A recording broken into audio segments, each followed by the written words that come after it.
북이스라엘이 시리아, 다시 말하자면 아람 나라와 연합하여서 유다를 침공했습니다. 그래서 하나님은 이렇게 형제를 배반하고 이방 나라와 연합하는 것을 하나님께서는 심판하셨습니다. 그 심판을 예고하셨죠. 그러나 북이스라엘은 이러한 하나님의 심판 예고가 있었지만 눈 하나 깜짝하지 않았습니다. 그러다가 결국은 무서운 재앙을 맞이했죠. 그래서 하나님의 심판이 임할 때에 말씀으로 먼저 깨닫게 하신다고 했습니다. 그리고 하나님의 심판이 임할 때 겸손하게 돌이켜야 하고 하나님의 품으로 피해야 한다고 했습니다. 어제 9장에 이어서 10장에 와서는 아수르에 대한 하나님의 심판이 기록되어 있습니다. 하나님은 유다를 징계할 도구로 아수르를 사용하셨습니다. 그러나 하나님은 아수르를 도구로만 사용하시고 곧 유다를 구원하실 계획을 가지고 있었습니다. 그리고 무자비한 아수르를 심판하시겠다 하는 말씀을 하십니다. 왜냐하면 아수르가 하나님의 도구로 세움을 받았지만 자신의 신분을 잊어버리고 교만하게 행하였기 때문입니다.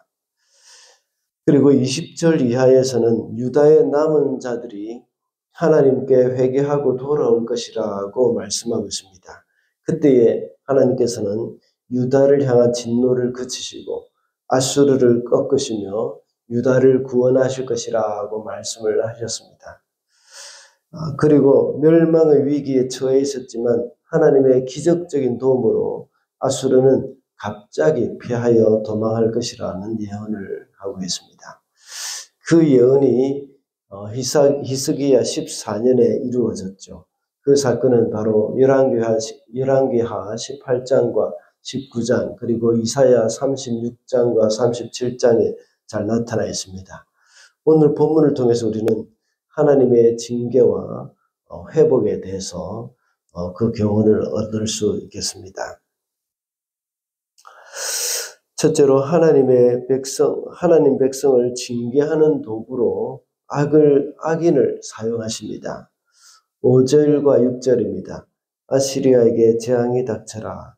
그는 나의 진노의 몽둥이요 그의 손에 있는 몽둥이는 바로 나의 분노다. 내가 그를 경건하지 않은 민족에게 보내며 그에게 명하여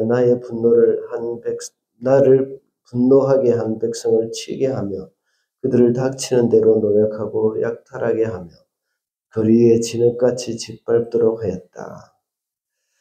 하나님은 아수르에게 재앙이 임할 것이라고 말씀하십니다. 왜냐하면 하나님께서 아수르를 선민을 심판하는 도구로 사용했지만 아수르가 교만해서 하나님의 뜻이 아니라 자신의 소욕대로 행하였기 때문입니다.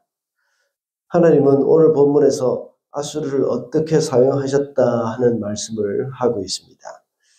5절에서는 아수르를 가리켜 그는 나의 몽둥이라고 하셨고 그의 손에 있는 몽둥이는 바로 나의 분노다라고 말씀하고 있습니다. 또한 6절을 보면 그에게 명하여 나를 분노하게 한 백성을 치게 하며 라고 말씀합니다. 하나님은 아수르를 사용하셔서 북이스라엘과 유다를 징계하시는 도구로 쓰신 것입니다.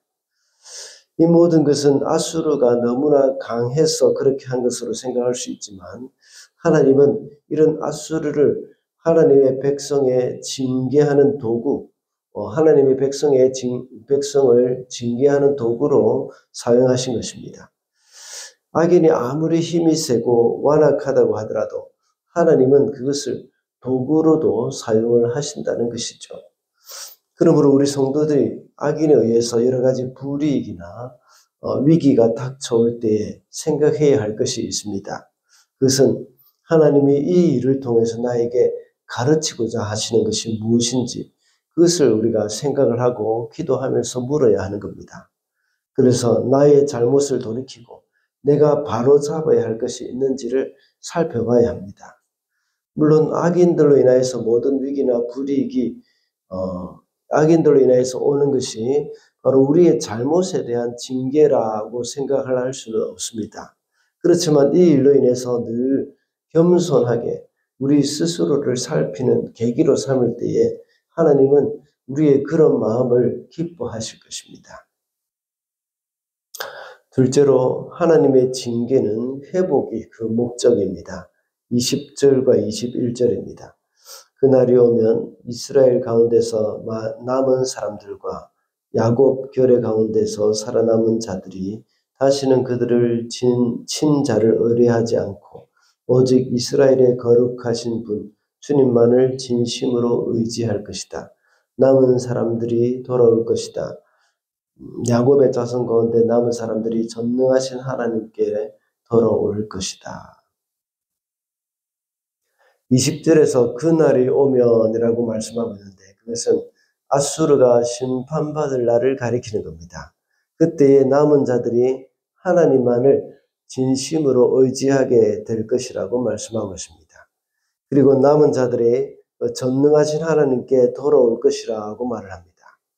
하나님께서 아수르를 통해서 유다를 징계하셨습니다. 그리고 나중에 하나님이 다시 아수르를 징계하시는 날이 올 것인데 그때는 하나님의 백성들이 회복되어서 하나님께로 돌아올 것입니다. 하나님이 이렇게 자기 백성을 징계하신 것은 징계 그 자체가 목적이 아닙니다. 하나님의 목적은 바로 회복입니다. 이스라엘 백성이 회복되어서 회개하고 하나님께 돌아오게 함으로 하나님과의 관계를 회복하기를 원하시는 것입니다. 그래서 철저하게 하나님을 의지하면서 하나님을 사랑하도록 하기 위한 그러한 하나님의 계획입니다. 부모가 자녀를 사랑하기 때문에 징계하는 것과 같이 하나님은 징계를 통하여서 하나님의 백성들을 바른 길로 인도하시는 겁니다. 그러므로 하나님의 징계의 목적을 분명히 알고 징계를 통해서 하나님과의 관계를 회복을 해야 하겠습니다. 그래서 이 땅에서 하나님의 자녀답게 살면서 하나님께 영광 돌리는 그런 삶이 있어야 하겠습니다. 마지막으로 하나님의 백성의 회복은 악인에게 심판을 의미합니다. 33절과 34절입니다. 그러나 주님 곧 만군의 주님께서 그들을 나뭇가지 치시듯 요란하게 치실 것이니 큰 나무들이 찍히듯 우뚝 솟은 나무들이 쓰러지듯 그들이 그렇게 쓰러질 것입니다. 빽빽한 삼림에 나무를 도끼로 찍듯이 그들을 찍으실 것이다. 레바논이 전능하신 분 앞에서 쓰러질 것이다. 이 말씀은 고대 근동 지방의 그때 당시로는 최강자였던 아수르가 이제 그 군사를 일으켜서 이렇게 쳐들어올 때에 그때에 하나님께서는 그들을 멸망시킬 것이다 하는 것을 말씀하고 있는 것이죠. 그 이스라엘을 쳐들어오는 아수르를 하나님께서 막으시고 그 다음에 심판을 하실 것이다 하는 것을 말하고 있습니다. 아수르군이 쳐들어오지만 그 아수르군이 전능하신 하나님 앞에 쓰러질 것이라는 겁니다. 이 말씀은 실제로 열왕기하 18장과 19장 그리고 이사야서 36장과 37장에서 그 예언이 성취가 되었습니다. 이렇게 천하무적처럼 보였던 아수르군은 하룻밤 만에 18만 5천 명이나 되는 사람들이 다 죽었지 않습니까? 하나님께서 사자를 보내서 치신 것입니다. 그래서 아수르군은 물러나야 했던 것이죠. 그리고 유다의 회복이 일어난 것입니다. 처음에는 아수르를 하나님의 백성을 징계하는 도구로 사용하셨습니다.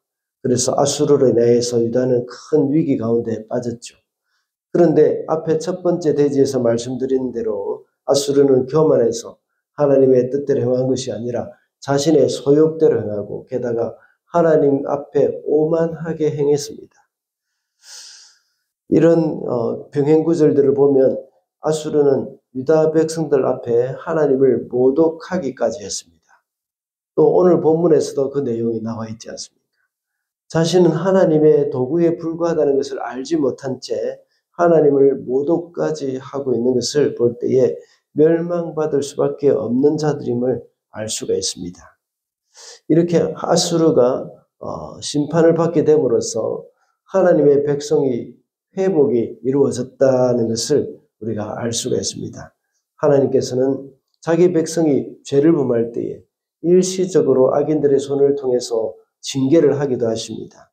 그러나 그 죄를 뉘우치고 회개할 때에 하나님은 악인들을 멸하시고 하나님의 백성들을 구원하시는 겁니다.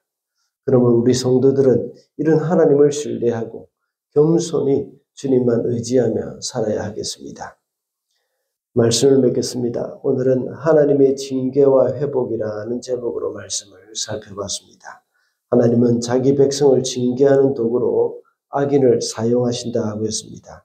그리고 하나님의 징계는 회복이 그 목적이라고 했고 악인의 회복은 의인의 회복은 악인의 심판을 의미한다고 했습니다. 우리에게 닥쳐오는 여러 가지 어려움이 있을 때에 늘 스스로를 돌아보면서 하나님의 회복을 기대하며 살아가야 하겠습니다.